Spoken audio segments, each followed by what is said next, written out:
confinement, and brutal.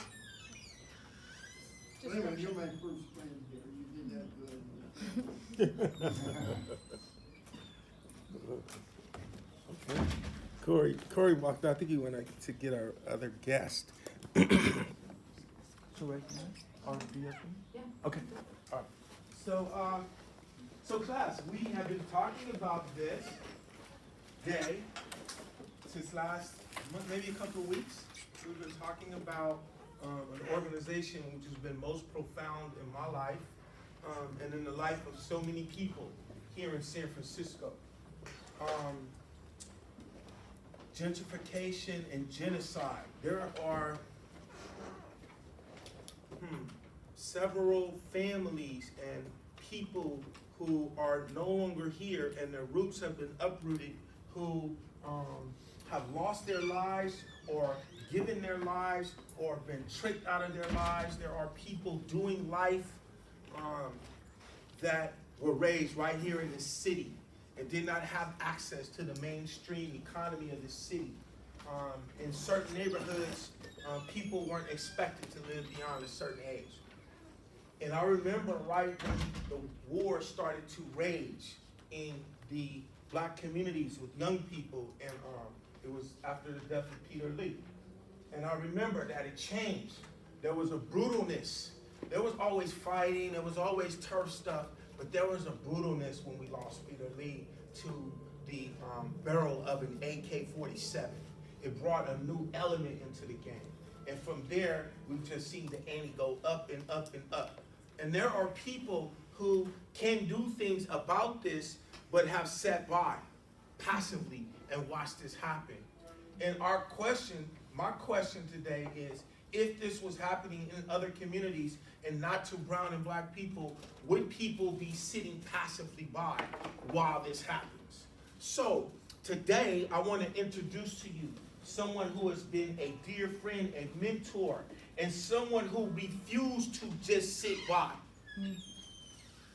Spent many years in the San Francisco Unified, but even before that, in the struggle, the 60s, civil rights, standing up, came to San Francisco and became aware that from the weekend, from Friday to Monday, my students aren't coming to class. Not because they're sick, not because they went on vacation, but because they're deceased. And it's happening too much and too often. And so 2 of those men came out of the San Francisco Unified to do something about it. They didn't necessarily know what they were going to do. They had no idea how big it was going to be, but they knew that they were sick and tired of being sick and tired of watching young people, their students, die week after week after week. So they got together and they done something. So I want to present to you, Pace class, the Omega Boys Club, Jack Jacko, Corey Monroe, and my brother, Javon. Welcome. We're doing something.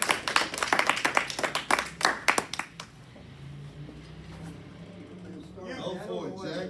Come on, Jack, you know I it. already started a little bit. You did. You know, the whole thing is, I really didn't like to check you, I have to tell you the truth. Before I speak on that subject, I think in a lot of ways Reggie Daniels, Dr. Daniels, is very modest, very humble, because he's been through hell. He's been through hell. And he survived hell. He's been in the belly of the monster. That's kind of deep, huh? Been in the belly of the monster.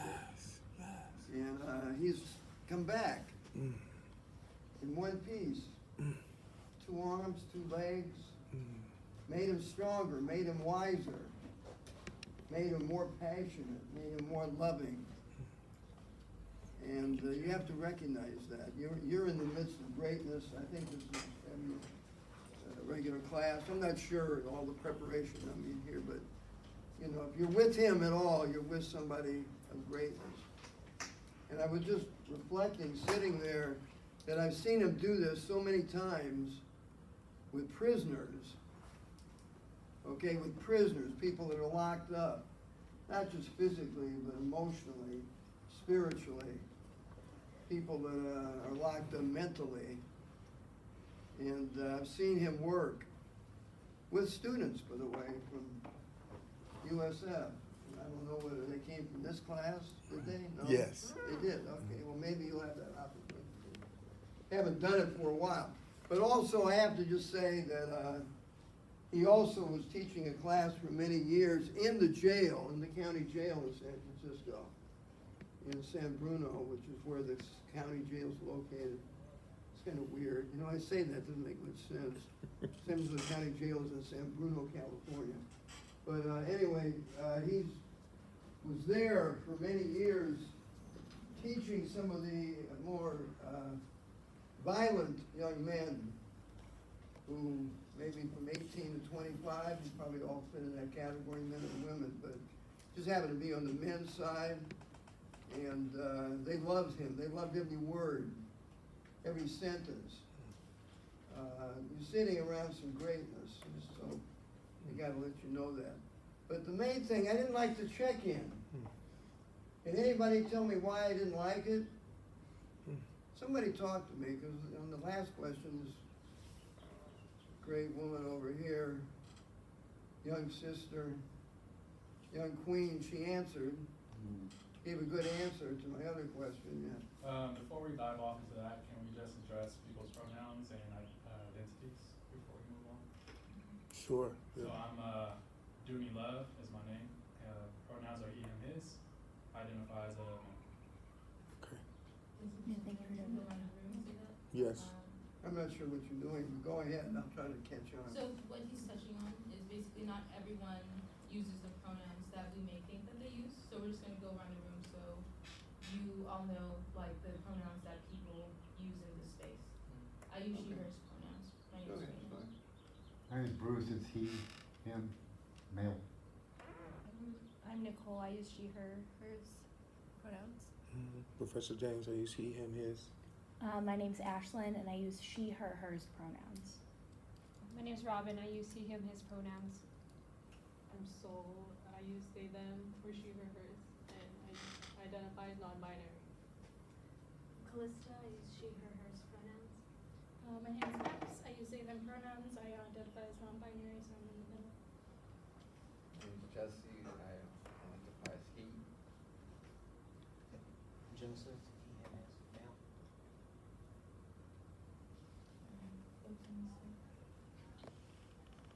I'm Lily. I go by she, her, hers pronouns.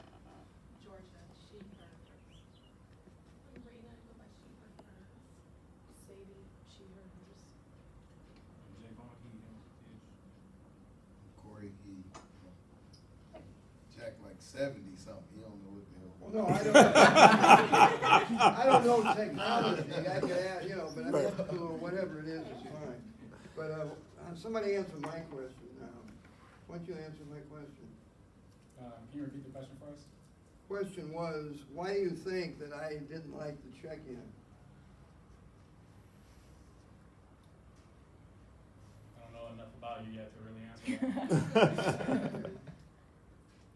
Don't know enough about what? About who you are and, you know, your perspective, your lens.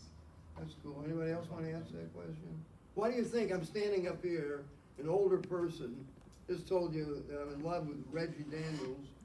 He's in love with me because we've been in a struggle together in this city, San Francisco, California. So I come up with a little attitude and saying something kind of direct. What do you think? What are you thinking? Someone tell me the truth. Someone wondering who the hell is this guy up here? What did he bring in? Why are you so angry? Come on, somebody say something real. You got a hand over here, Jeff. Did you not like the check-in because you can't ever know everything about anything? Well, that's a good answer. That wasn't what I was looking for. That's a good answer. Yeah, that's a good answer. So it wasn't real in a way. It's sort of like a sense of a paycheck in.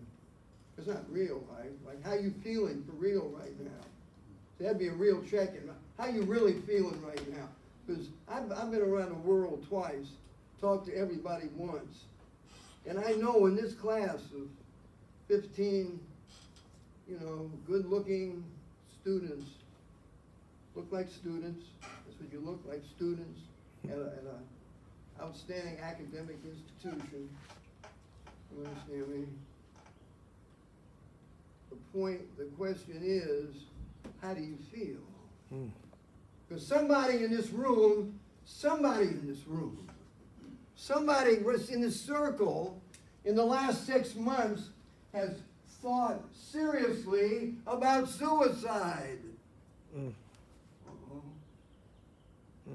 Huh?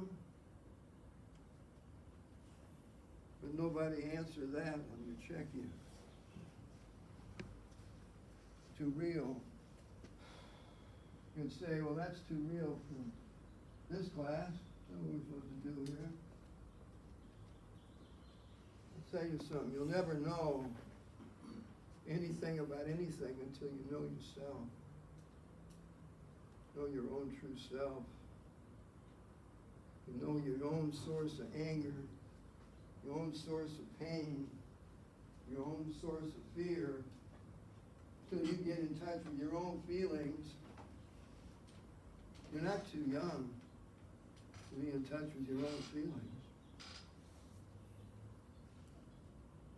Sometimes in this world of incarceration, another world in San Francisco and in America, folks, kids, youngsters, 12, 13, 14, 15, are very aware of their feelings. They act out on their feelings. Their anger, their fear, their pain. Because they kind of have to, like. Or maybe in some way they're farther ahead in learning who they are and understanding who they are than some of you in here. You know, maybe they can't do certain exercises verbally, or the one with the check-in. Maybe they can't do that. It's too complicated. But maybe they can talk to you about feelings.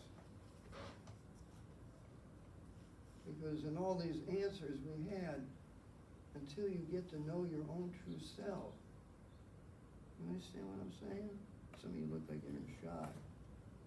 I know it's 5 o'clock on a very beautiful day in San Francisco. I understand that this class is a great class because there's greatness in this room. But that's no excuse. Somebody crying out in here. Somebody crying out in here. Where were you Saturday night? I mean, what time do you go to bed Saturday night? Don't have to answer that. Why some of you gotta always pick up a beer when class is over? What's that all about? For real. I mean, for real, because we know it isn't just one beer. Somebody here drinking more than one. You know that a 28-year-old that I know, 28-year-old, who was a real smart person, on Valencia Street, a week ago, dropped dead. His mom or somebody wanted to say it was like a heart attack. 20-year-olds don't die of heart attacks. I mean, anything's possible. Anybody here ever heard of fentanyl? Yep. So who in here is playing around with some methamphetamines or somebody doing something they know that they shouldn't be doing? Why are you doing it though? What's really the problem though? I mean, what do you think? I mean, in San Francisco, where Dr. Daniels, myself, and Javon and Corey, we work with people in jail and in trouble.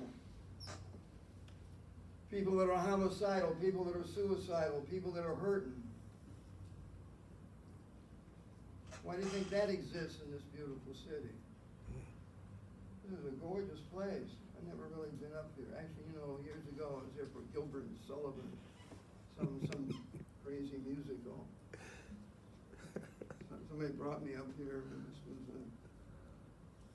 theater, I don't know where it was, the only time I've been up here on the mountain. It's beautiful, it really is, it's incredible, as a matter of fact. Like Hollywood, maybe they have, I don't remember. But it's such a great sight. Look how blessed you are, look how blessed. You're sitting here and you're truly blessed.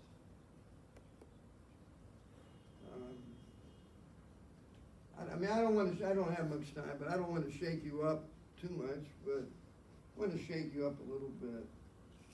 Because there's another world out here, that's my point. There's a lot of people in this city starving. Starving, they have nothing to eat. I don't mean just homeless for politics purposes, political purposes. And I have to say too, the creative arts, the theater, we need arts, we need play, we need dance, we need music, we need protest, we need all kinds of beautiful art. We need it. So if you're an artist, go ahead on and be an artist. But you're not going to be a great artist if you don't know who you are. And if you don't put on your creativity from your source, from your spiritual source, whatever your spiritual source is. You're not going to be the artist you could be. And you're not going to be the student that graduates with honors from this institution until you really know who you are. Stop fooling yourself. Stop faking it. Because we around, and it's crazy, it's backwards, I understand. We around people in trouble that made a bad decision in their life. And they're being contained and they're being locked up in small rooms, incarcerated physically. And I'm just saying that they're getting to know their own greatness. They're looking inside themselves. And so I challenge you to start looking inside yourself, what some of you are doing. I get it. But not only looking inside yourself, but stop being scared to speak on it, to talk about it, to share it. If you're sitting on something and you're not sharing it with your, I get this wrong, you're not sharing it with your male friend, or you're not sharing it with your cousin, you're not sharing it with your female friend, if you're not sharing it with them, and you saying you love each other, you're faking it. You got to be real. That's my point. You got to be real. This city isn't always real. Genocide. That's where young men killing each other. Because they don't like the way the person they kill look, because they look like the person that did the killing. That's the way the city wants it to be. Class system in America. Gentrification. People can't afford to live in this city. Can't afford to live in this city. People of color, black folks, brown folks, poor white folks, poor any folks, Asian folks, can't live in this city. They can't afford it. Most expensive city in America. What's with that? Or what's this with the homeless? I was talking about people that are going to bed hungry tonight, and a lot of youngsters and juveniles in this city. As they look out here, this beautiful city. And what about the homeless? Who are these people? Who are they? Some of them might be your relatives. Wake up. Don't be sitting here saying, well, there's nobody in my family. We better than that. Really? Don't wait till something happens and then you decide that maybe you should have looked at this life a little differently. I'm proud of you all here, though. It's time really to wake up. It's time to wake up. We work in places, we work with older people too. You know, we send people to college. But I don't say you got to love yourself, if I want you to understand. You don't have to love yourself. That's just a word that Hallmark likes. You know, that's a word that people throw out, love. I always say you have to understand yourself and really get to know yourself. You sleep well at night? If you don't, hey, Something bothering you though. I wanna talk about it though. I hear you. How real are you? How real are you though? For real, for real, for real. It's all love though. It's all love. Getting off the line, I'm calming down a little bit. Check-in was, somebody said love, I think, on the check-in, and somebody over here, it got better somehow over here. And I didn't know, because I was scared you were gonna call on me, that's why I was kind of tripping a bit. And a couple good answers over here, but some of this other stuff, come on, man. You're living from the neck up. You gotta live with this, it's called a heart. You gotta have a passion, not just a reflection from the mouth. So you who are hearing me, who feel what I'm saying, because I look around, I see some of you giving me this. So I feel you, I got a lot of friends in here. But I mean, if you feel what I'm saying, take it up a notch. That's all, you great. It's not easy to be young, it's a struggle, I get it, it's a struggle for everybody, I get it. We in troubled times, everybody in troubled times, I get it. Sometimes life's hard, I understand. Sometimes you've been through some difficult times, I get it. I'm not saying you haven't been through any, I'm just saying where you at. It's okay to express your feeling. It's okay to get to know yourself. It's okay to get to understand yourself. It's okay for you to be yourself. One other reflection. Two people in particular also. You're beautiful. Because I see her and I see him. And you're all beautiful, but I'm just saying, they stand out. I mean, in some way they're making an expression to me that they want to take it up a notch. They're not afraid to be who they got to be. Some of you over here, you're pretty cool too.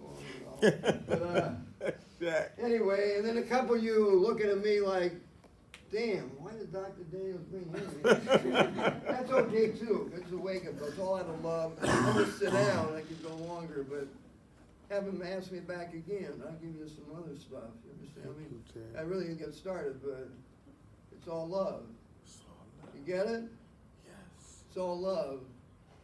And then beginning life, I'll sit here for another half hour, 40 minutes, and I'll start liking all of you, so it's all good. And hey, one more thing. Don't make a difference if you like me or not. I don't care. You shouldn't care either. Just be real, that's all. Just be real. Just be real with yourself, your associations. And if you got problems with mama, talk to mama. Stop acting like you got problems with pops, talk to pops. Got problems with another student, talk to the person. Relationships, somebody said they're great in relationships or want to do that. Well, what kind of relationship you have with yourself? And then what kind of relationship you have with somebody else? What you looking for a partner? What you looking for? I'm just saying, if you know yourself, you'll find somebody. You'll find somebody. Thank you, Red. Love you, Jack. Love you, man. I didn't warn him about Jack Cole. I just let him get You had to take the hell out of your ass. That's why we love him. I first met him, I'm like, who the fuck is he? I was in high school, like, when he said some stuff that touched us, because I'm like, damn, that was kind of real, right? Sitting in, high school, you just in assembly, and it's like, damn, that dude kind of deep. And I'm like, let me see what's going on with the Omega Club, right? So I can guarantee you that, like, so many kids who people have left behind, he believe in them, and they love him. Well, UCLA graduate, Army, he lived a long life, long ass life, right? So we say he, so new stuff, older people like, huh? Like, I was doing that with one of my older cousins. They like, what's this, right? But it's all about learning in life. But the Omega Club, like, for me, it was like everything. You know what I mean? Just like, I've been all day. I had a meeting this morning. I work at every middle school, and I had a meeting, and we got 10 boys out of 780 kids is just off the hook, and a couple of girls. The girls fight though. The boys don't fight. It's kind of weird. The girls just start swinging. So they be and the boys be telling too. The girls fight. We just argue. Like y'all gonna snitch on the girls, right? But here's the deal, right? So I was telling them today. I'm like, man, and just the staff. We sitting there, we trying to figure out how can we help these guys. And I'm like, and it just sounds hopeless. And I'm like, I'm getting ready to go to USF tonight and talking to class with Dr. Daniels. And I'm like, how the hell did that happen? Right? Because he was off the hook. Seriously off the hook. Right? But changed his life. And I remember him coming to Omega. And I remember this, that on a Friday night, I don't know how he convinced us this. We was young and we would have a book club. Something they won't tell you black males do, right? Like read books. That should have never popped up on the evening news. But he had us reading books on a Friday night. You know what Fridays mean when you young? Like, get the hell out and go crazy. We ain't even reading books. But the books was good, right? I tell kids, cause some of the boys and girls at the school, books boring. I'm like, you just haven't read the right book yet. That's right. Right? The school used to give me books. I'm like, man, this shit boring as hell. I'm trying. Shit, I'm like 50 still don't understand this shit. Right? But then they start putting books in my hand, and then I'm like, can't put the shit down. Right? You be on the bus with hella far, miss your stop. Like, shit, that book was good. You up at 1 o'clock, like, damn, right? But it's all about the teaching, right? And then changing the mindset, and that's what, like, Jack did for us was just challenge our mindset. I grew up in Bayview, Hunters Point, which I always love, right? We get a bad rap, because it's just the community. A lot of stuff go on, certain streets you might not want to be on, but that's everywhere in America, right? We got drugs, the avenues got drugs and the suburbs, right? But I grew up and loved it because I'm 49, just turned 49. I grew up when kids used to go outside and have fun. And your parents didn't want you in the house all the time either. And I would do shit, I'd bump into the heater. I used to know how to get on my parents' nerves. There was a heater by the room, I pow, wake your ass up. Go outside. Good, that's what I was looking for. Right? Stay your ass outside. All right. So growing up there, but I went through some stuff when I was young. My mom died when I was 14 to cancer. You know what I mean? And I remember after her funeral, it was actually the first day of school, and just going to school, and I would hate for it to get quiet in class because every time it got quiet in class, I was at her funeral. Right? I'm sitting there, gray dress, red beads, and I'm there, so ain't no way in hell I'm gonna let it get quiet, so I had to do something. Wasn't a bad kid. Then they had a guy named Dean Moore. He pitched in on it. He like talking to me, had to get to know who I was. Then he like, hey man, you might want to get some therapy. And in my neighborhood, that's a stigma.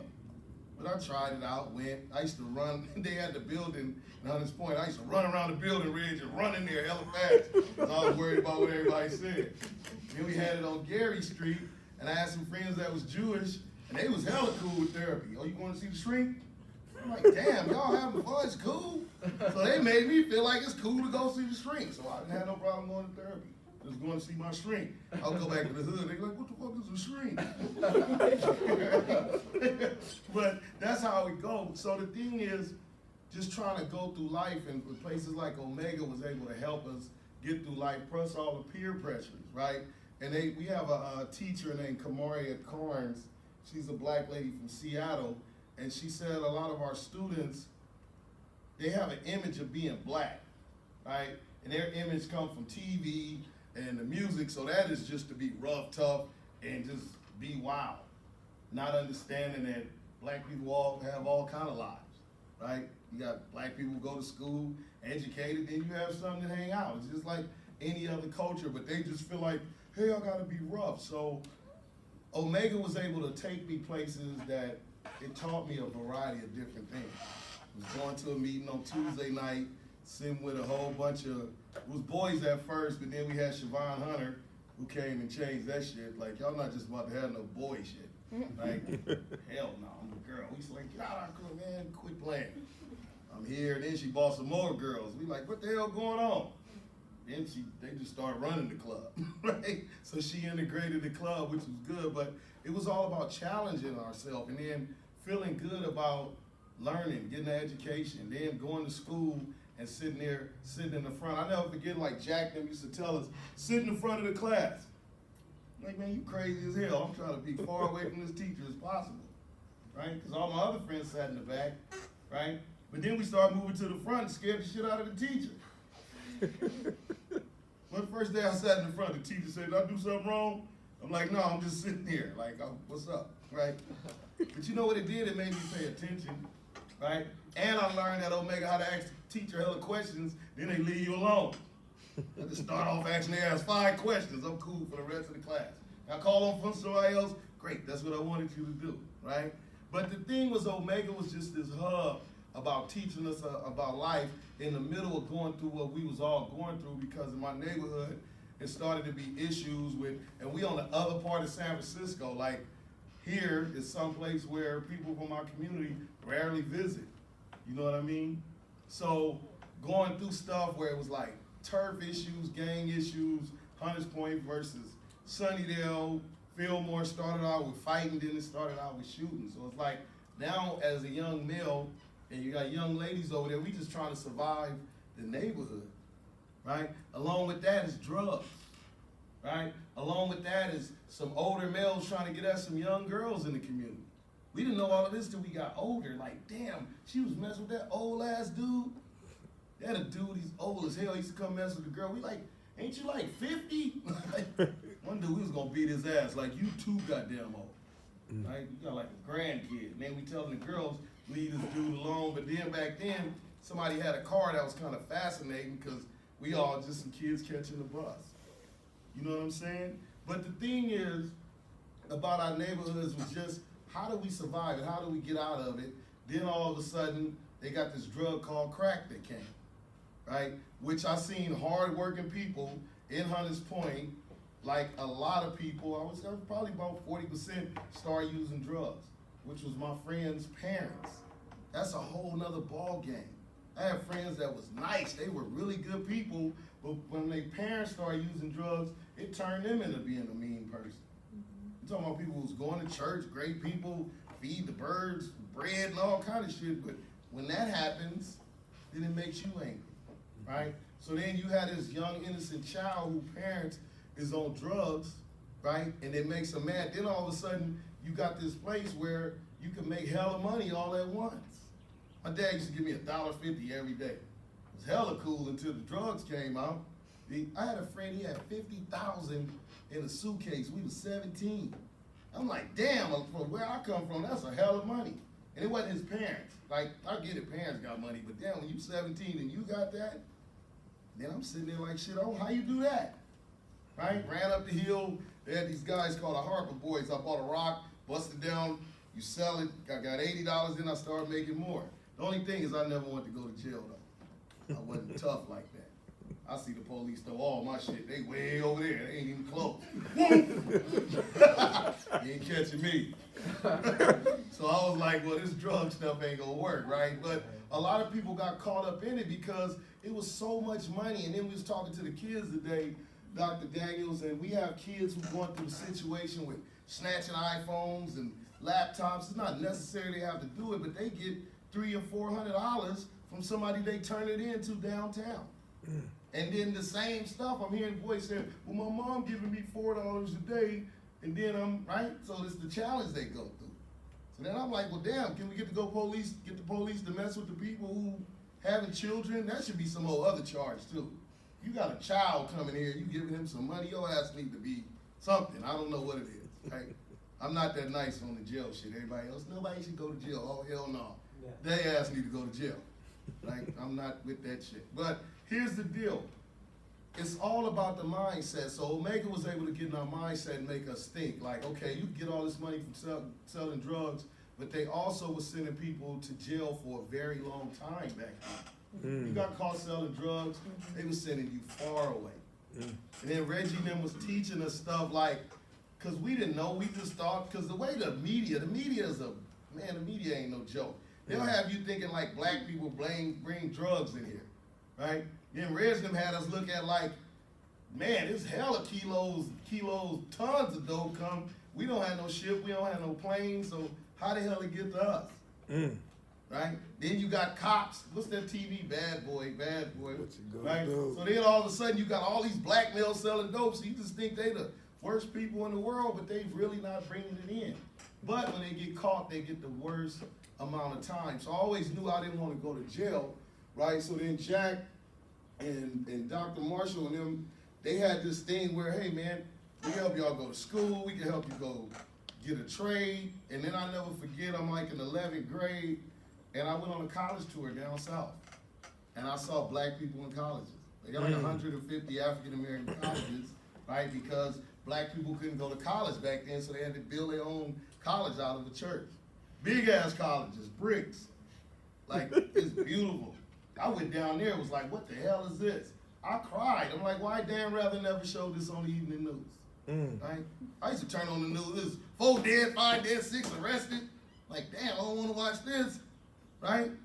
Then they show the good shit at the end. You ever watch the news to the end, then they got like 12 good stories?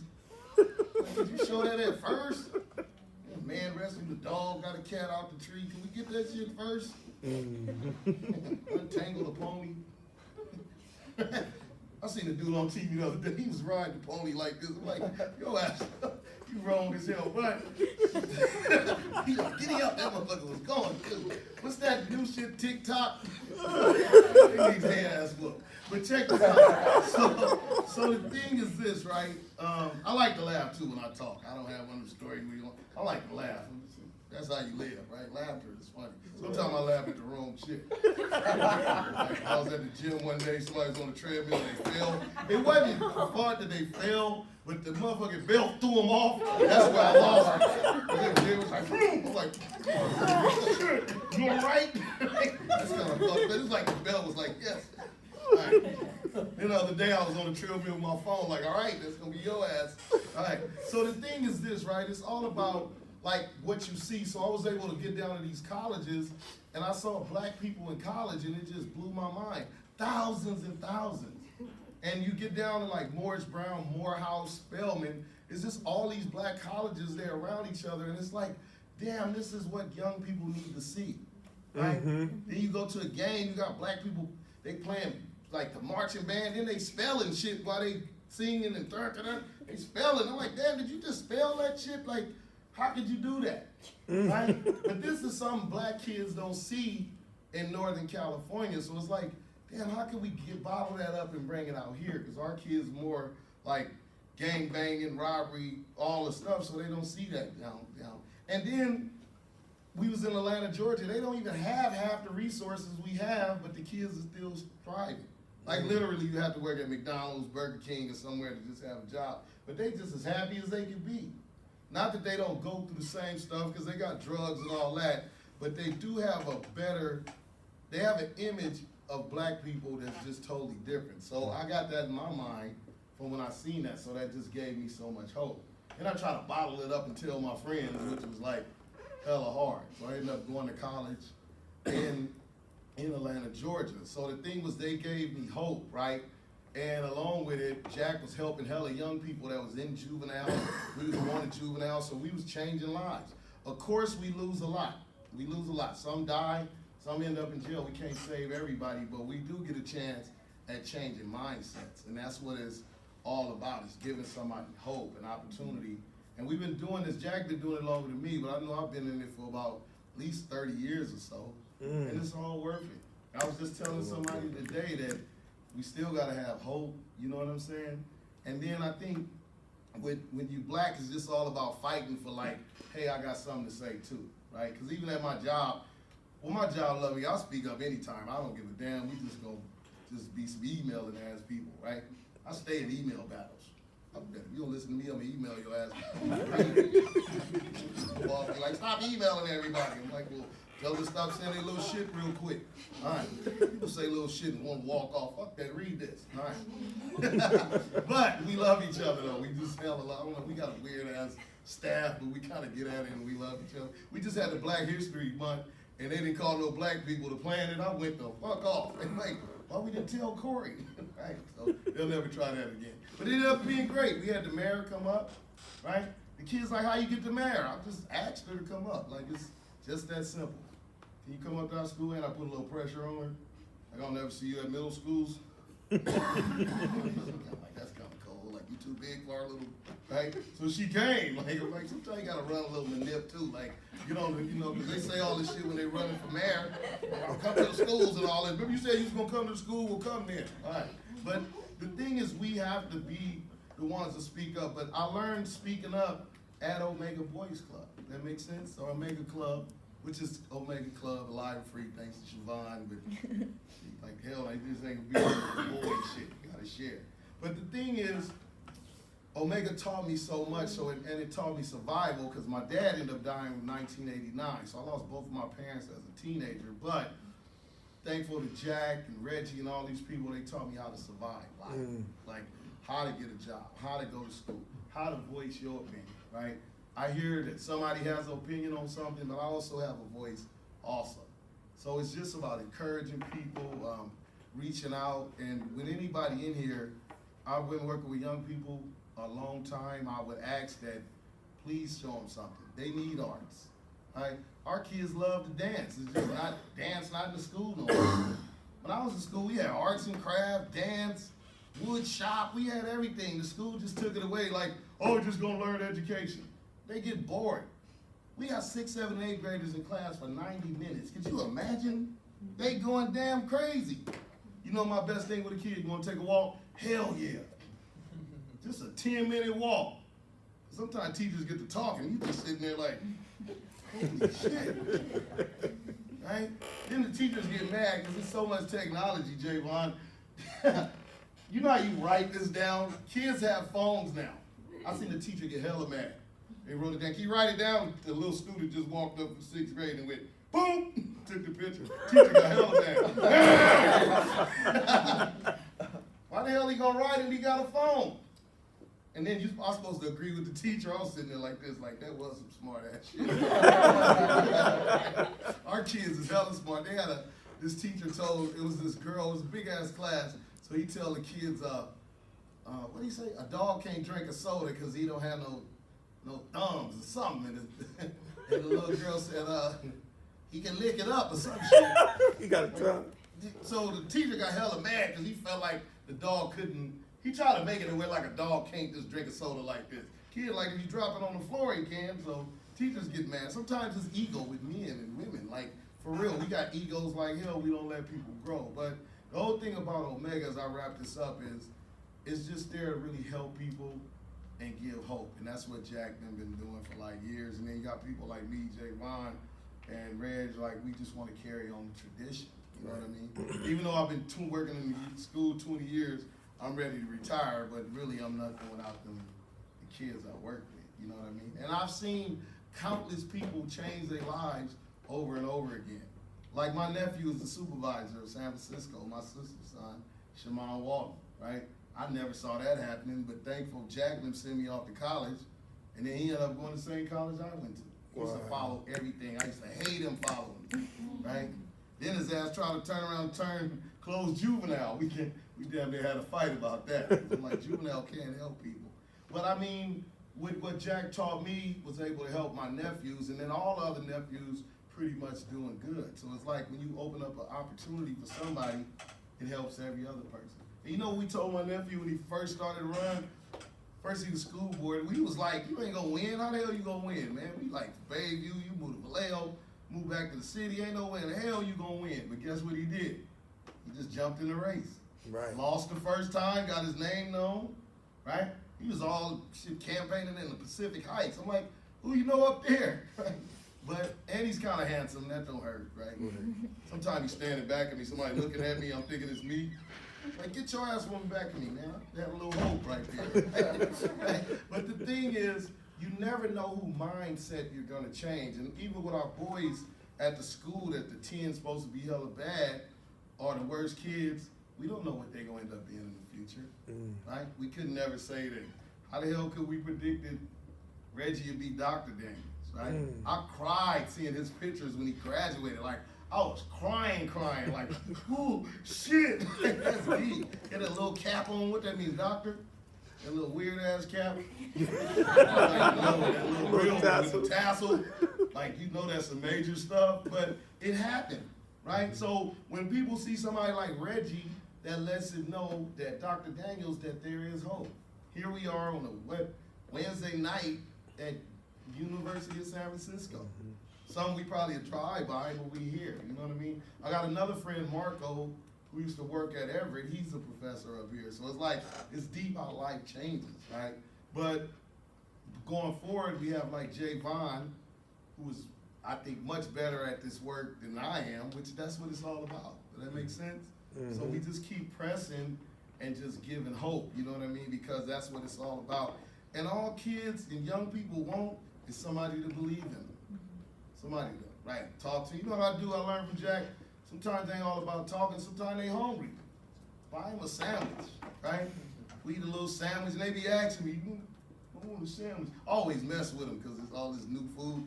I'm like, man, we got some ostrich meat with cheese. He's like, hell no, right? It's just about messing with them. But they just happy as hell about that whole little sandwich, because sometimes that's just love. It's just getting something to eat. Yeah. Then we got kids who rich as hell that just want to be now, right? We got some wannabes. They coming up 3-bedroom house, 2-car garages, still want to steal a phone. Just because it's just a culture thing. Or want to try some drugs. And I'm like, dude, drugs, you could really lose your mind. I have friends, Reggie has friends, Javon is just walking around, he lost their mind from experimenting on what? Right. Drugs, right? And I'm telling them, I've tried weed, I didn't go no farther than that, right? I saw some cocaine one day, scared the hell out of me. I had some friends, they like, you sniff this, you a big dude. I'm like, well, I ain't big yet. I'm scared as hell. I'm like, I ain't doing that shit, hell no. That look cool, but I'm scared. I'm gonna stick with this joint. Right? And I always say my father made me smoke weed because he used to whoop my ass or spank me. Right? Love my dad. He would pop your ass quick. And my mama used to pinch. They old. We talking about the 70s and 80s. You got all this no shit and shit. You get close to my mom and she'll do some shit and you say something and she just wait and just like, oh shit. That pinch was worse than I think it's a shock the shit out of your ass. My grandmother had a switch. I'm talking crazy one day, kept running past her. She in the rocking, y'all remember rocking chairs? And she rocked up and top, and I had on shorts. Even before I cried, I wanted to see what the hell it was. Okay. Right? But I learned, right? But like they say now, don't spank kids, don't do all that crazy shit, right? Just tell them about the way shit was. Sometimes it worked. But the thing with this is, never ever give up on young people. Show them, take the arts to the school. Like they would love to be in a art class or something, right? Kids love to draw, right? Mr. Menzie, one of the teachers I love, because we got a young teacher. Mr. Menzie has stuff like this where you could draw. He make it to where kids could draw. Say even as they doing their work, they could draw a little man, they could draw a car. You know how cool this class is because of that? And you know what he said? The principal came in, how you gonna let him draw? So then what he did was he grabbed a little towel, put some spray on it, and isn't it clean? She sit there, oh, right? But that's the power of young teachers, you know what I mean? And kids, it's like therapy. They can draw some shit. Like, let me just draw something. Then we got teachers who take the kids outside and learn. Isn't that fun? I want to sit in that class for 90 minutes. I'm so glad I didn't come along when it was 90 minutes. I don't know. Hell no, I'd have just left. After 60, I'm walking out. I'd have told the teacher, I got 60 minutes and I'm gone. Yeah, what y'all do? Then some students make the teacher mad because they come in there and focus hella quick and do their work. Some adults is crazy too though. We can't just blame the kids, right? But just so glad that like I had Omega to help me. So that's all what Jack is about, what Reggie is about helping people and then giving hope. Because that's all we need. You know what I mean? And I ask that whatever you do, I don't know if you care about working with young people or not, but take some time out, they fun. And they give you energy, and they make you feel accountable.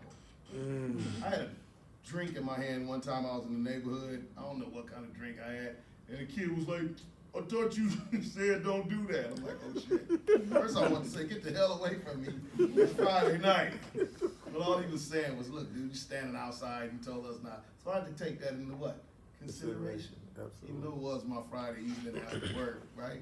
But be there for kids, like take them bowling, take them to the movies or sometimes. First you gotta get to know their parents though. Don't go walk up to them like you wanna go to the movies. You'll have to be in jail jail tonight, you know what I'm saying? So get to know their parents, you probably gotta do a little fingerprinting and all that, but it's totally worth it. Like, you can make a difference. I don't care, look, we got all this race stuff, like, well, I'm black, I'm white. Sometimes kids just need somebody there that's committed. Right. It makes sense? Just Right. commitment.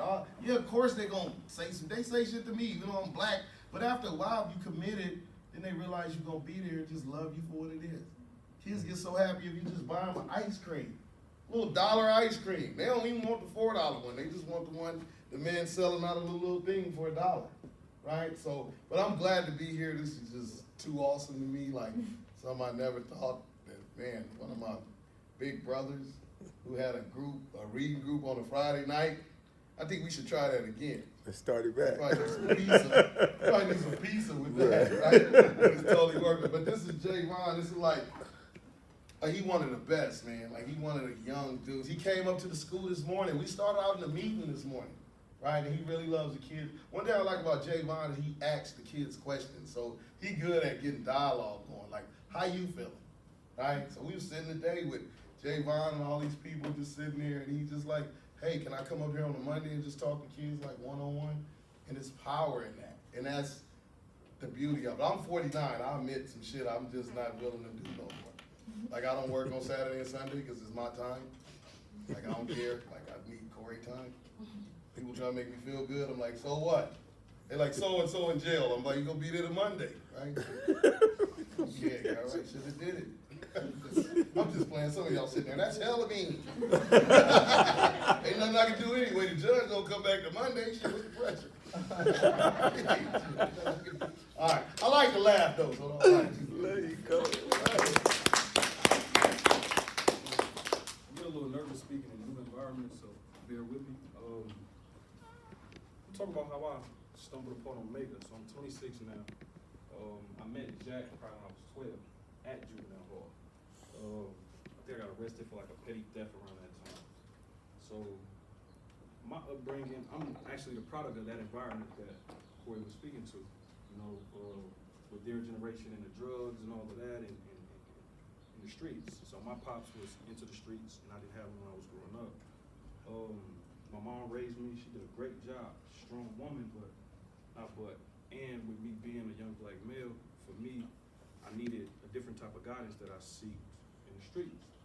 So that resulted in me continuously going back to juvenile hall, always talking to Jack. And even before that, my dad is actually an original Omega. So Omega's Boys Club been around for forever, it seemed like. And me and Jack connected. Like he was saying about, it's not about skin color, it's not about race. It's really about just, are you authentic? Like Jack, you don't look alike, but I feel like he shares the same struggle as us, and he cared. So throughout my teens, and even with that, I always was in school though. I still got perfect rapport with all my teachers from elementary all the way up to Skyline College. But for me, I was kind of lost. I never really fit in because I felt like I thought different. I felt like I always was a little bit different. So that's what landed me into these different groups and up and down. And then just listening to Omega, one of the things that stuck with me was you versus you and stay true to yourself. Cowboy always present these signs and used to put them in the meeting. So my biggest problem was me versus me, first and foremost. Even at that age, y'all can kind of think about that. Like our biggest obstacle is always us. Procrastination with school, procrastination with anything, or just life. It's like our egos, our anger, our emotions. And that's what I was dealing with. So in a sense, I had to kind of teach myself how to be a man up until I was able to learn from these gentlemen. So throughout my high school career, in and out of school because of the streets, and 17 years old, I got shot. So I got shot in my lower back, here, through and through, and found myself on a hospital bed. Again, I was on probation, so from the hospital, straight to juvenile hall, I was sentenced to 19 months for my safety. For me, that's kind of when I woke up like, okay, shit's getting kind of bad. Like, I need to figure this out. So I did 19 months in juvenile hall. I worked with Jack closely, like, just kind of figure myself out. Figure out my anger, figure out everything about myself, and it's resulting to how I move today. So like you say, when I talk to the youth, I ask questions because I was deemed the bad kid. But I still think to this day, like, damn, not too many people ever ask me why I'm doing what I'm doing, ever. Like, I used to get in a lot of trouble. Like, why you not, like, nobody actually try to get my story before they come with a solution. And that's what we as adults do a lot. So even the meeting that we was in today with Everett, which is the school I graduated from, so I'm still at Everett. Mission High School is the high school I went to. Still have good rapport with all my teachers and all that, so that's me giving back. But for me, it's more of, what's your story? I understand what everybody's saying about you, but what do you feel?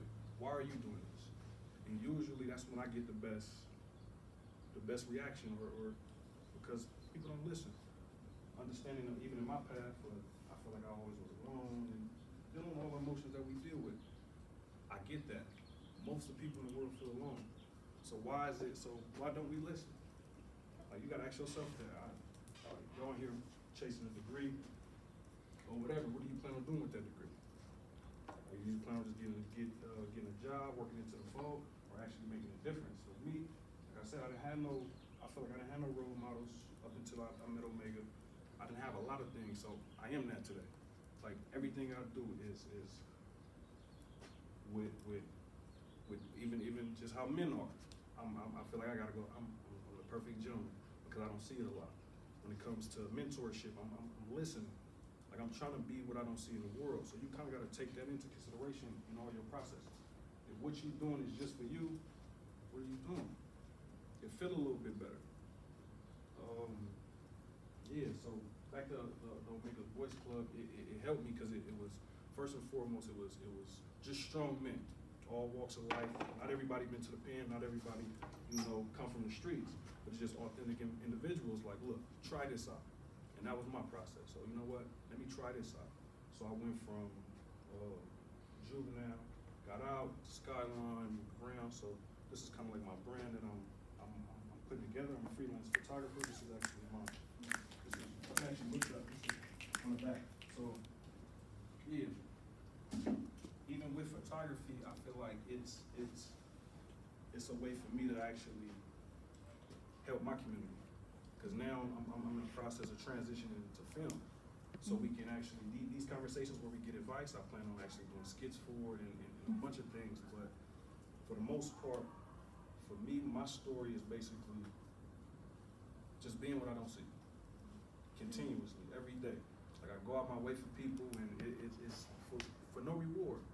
Like, I don't do things to get a thank you. So a lot of times we do that. Well, I did this for you and you didn't. What's your motive? Like, that's one thing we Jack, Omega Boys Club make us think about. Daily. What you doing for? Okay, I get you steal, I get you do this, you do X, Y, and Z. But why are you doing that? That pertains to us as adults and even in this classroom. Why are you sitting here? Like, why this major? Why this class? Why this? Why? Like, when you continuously ask yourself these questions and learn yourself, everything else is easy. It's not a job interview I don't get because I know myself so quick and, oh, okay, yeah, this, what's your weaknesses? Okay, X, Y, and Z. Okay, this, and I'm able to do that. I spent a lot of time with myself and by myself. Because you think about it, like, your hardest battles always fought by yourself. Yeah, you may call a few people when it happened, but when you went through it, it's just you. And the youth go through that. So everything that I'm speaking to you, I know for a fact that they go through that. But I can't just go up and assume. Even though I know that, you gotta tell me what you're going through. So it's a situation where we had a youth where, he's adopted, so it's a lot of issues with being accepted that he's having while he's at school. So the conversation, me understanding, I can't just come up to you, hey, I know this is your situation, how can I? No, let's talk. How you doing today? That's usually what I start with. Because a lot of times with the youth, or just people, period, when they feel like you're trying to fix them, even though we may understand that they need help, it puts up a wall. And this conversation applies to everybody, family, friends, across the board. So, yeah, for me, it's a lot of questions I ask, okay, what's my purpose? I feel like my biggest purpose is to learn and teach. That's the only way the human race is gonna move forward. It ain't really about being rich and, that come if that the money thing kind of comes once you find something that you're passionate about. He said that as well. What are you passionate about? Like when I was actually just at a restaurant and the server was real rude, and I said, I'm thinking of this person. Something's going on, and then we had a conversation. Can I get the server that was in that interview when you got this job? And they laugh and they giggled it off, and then we had a conversation, and it was like, you going through something and you projecting and you're not even knowing it. You get what I'm saying? So even with working with different people, sometimes our what we think people don't see, people experience. Like you can't fake energy. Like you see everybody, you come in here and you just different, or your vibe different, people gonna be able to pick that up. And I've learned that not through just reading, but just through experience. Like damn, it's like your energy off. It's weird. I know to remove myself from a lot of situations. So I learn a lot. I learn myself through other people, so it helps my process. Like I'm constantly trying to be a better person because shit, that's what we need out here. So I'm asking people, damn, well when somebody tell me something, like it's like the feedback thing. They say a lot in the corporate world, school as well, but like feedback. When I hear something I disagree about myself, first thing I do is let me think about it. Even if what you're saying is just outlandish, but I remember a time where people was telling me things about myself that I didn't believe. Okay, let me see. And then I really process it, like, you know, okay, he or she said this about me, or this is how I'm coming off. And you really process that, pull your ego away from everything. And you do that with everything in your life, everything. And you become a better person from it. And you become a little bit lighter. Like I haven't had, literally, I haven't ran into a confrontation, like a bad argument or physical fight since teenage years. Because I just understand people's energy. Like you never match energy. I hear that, man. I'm gonna give you the same energy. I never match energy. Because you might be on 10 and I might gotta be on 2. Or I might gotta go to 20 just to control the situation. So that's what you gotta do is when you're walking into these environments. So but yeah, understand yourself first. Before, I mean not before all this because y'all here, but in the process of chasing a degree and learning, learn yourself just as much. Like I have a conversation as I wind this down. Like I told people, like people be like, it's hard getting in shape. It's hard to do this. Like, why every time it's about us, it's always extra hard. Or we can't do it, I can't do that. But you're gonna show up early for somebody else. Work, you're gonna be there early, right? Because it's a monetary value to it. Like, you gotta kinda, like, you are the most important. If something feels uncomfortable, don't be a part of it. Like, that's, I'm serious with that. Life is too short. You know, Kobe passing and even deeper than that, the gentleman that he was talking about was one of my best friends growing up. His funeral is tomorrow, so I'm preparing for that. And like he said, he passed he had a heart attack, similar to how Juice WRLD passed, possibly on some drugs, and it's like, it's wild. You got a daughter, it's a whole lot. So, life is short. So, whatever you're angry about, what you're mad about, it ain't even worth it. It's not worth it. And all that's tied into how I show up when I'm with these youth. Like I'm coming with this, you gotta understand everything is the same, everything is connected. So you can't be, I look at it like this, I can't be respected out here with my friends and in the streets and all that, but the women I'm around though, they hate me. Or my little brother or my mom, like everything is the same. So if I'm positive at work all the time, I'm gonna be positive at home. If I'm there for this coworker or this teacher or going all the way because it's an opportunity, I'm gonna do the same thing for somebody who, you know, be the same all across the board. So I'm winding down with that. Yeah. Thank you.